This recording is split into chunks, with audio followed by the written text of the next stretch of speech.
let's talk Florida State right now. I believe that Florida State has done a couple of things when it comes to the college football playoff. And one is undermine any ACC argument that they should have 2 teams in.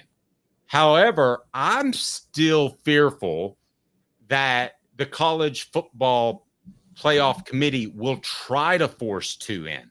We have taken, this has bothered me for a while, Caleb. We have taken kind of this leap of faith in that the college football playoff committee is going to take 3 SEC teams. They might take 4. Heck, they might take 5.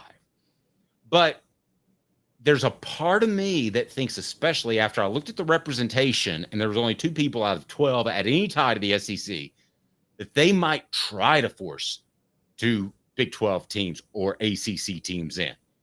I think Saturday was a big day for the Vols because Florida State might have taken the ACC completely out of contention to get 2 teams in. Florida State, I mean, I think this solidified it. I don't think they were going anyway.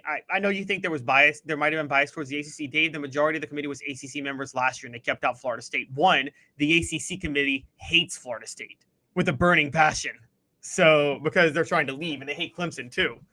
I think that this solidified that fact. Florida State losing to Georgia Tech solidified there will not be 2 ACC teams in.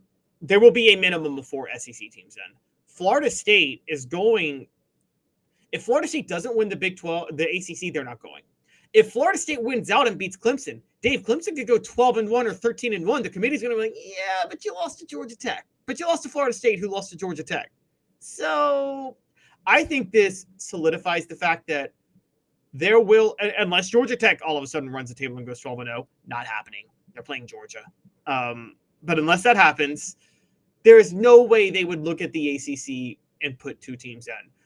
On top of that, the SEC now has that exclusive deal with ESPN.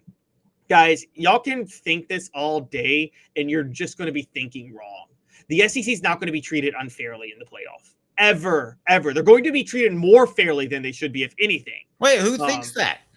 People Nobody. are like, I think you can get too deep on, not you personally, but I think people can get too deep on message boards.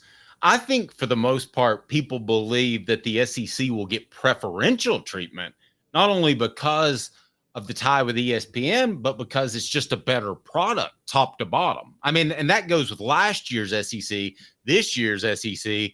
You just can't stack up Big Ten teams and SEC teams and tell me that there's a comparison if you want to go number 1 to the last team in the conference. No, you can't. You can't. And that's what I mean. The SEC is going to get the fair treatment, and they're going to deserve the fair treatment, the preferential treatment. I mean, I've said this for a while.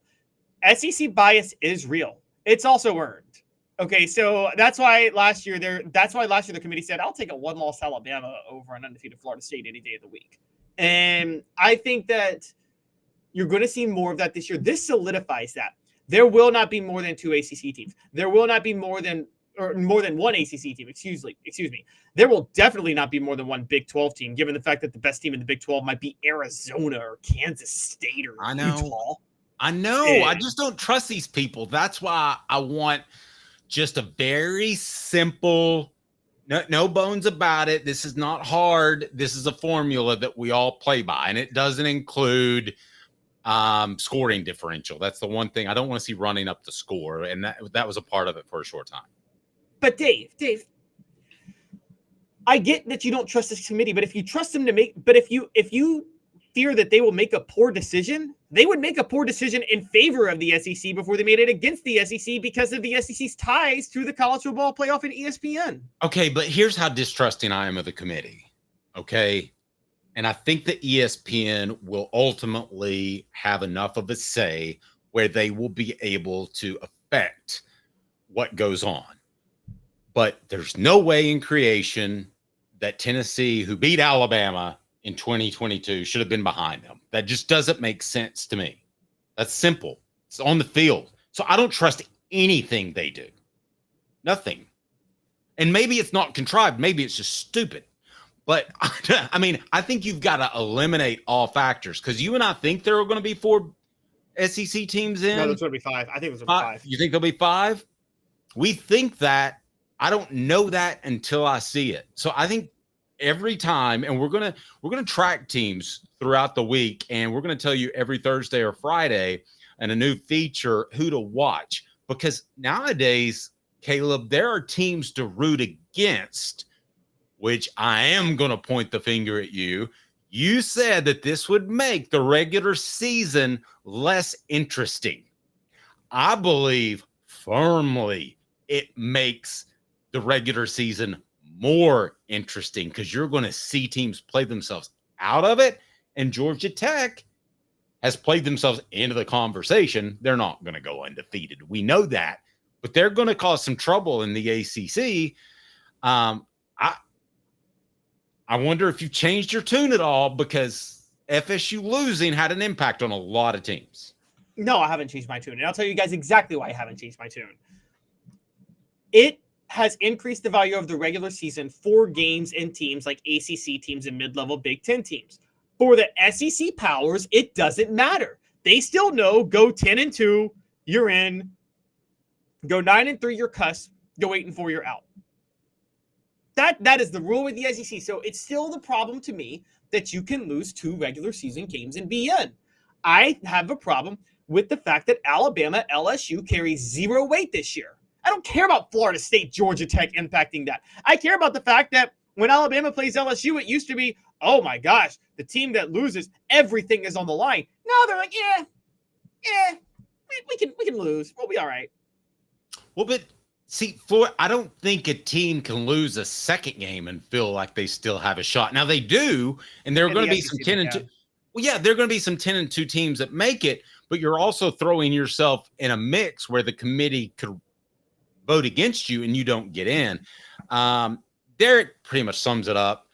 He said, that's right, Dave. They hosed us for that. It lets you know the cook job. I bet they knew Saban was close to retiring. I don't know if they knew Saban was close to retiring, but that bizarro Alabama ahead of Tennessee in 2022 basically took away all faith that I have in the college football playoff committee. But Dave, they'll keep Tennessee behind another SEC team. You're right. They may screw Tennessee in that way. They're not going to keep Tennessee behind another non-SEC team. The preferential treatment is always going to the SEC team over a non-SEC team in this playoff format. 100% of the time. They're not. I sincerely hope you're right. And I think you're right. But it's kind of like, I don't know, it's kind of like a deal with the devil. I mean, ultimately, or a dumb devil. I don't trust the dumb person to do things the correct way. If they don't do it the correct way, it'll be incorrect in favor of the SEC, not the other way around. The SEC is going to get their break every time.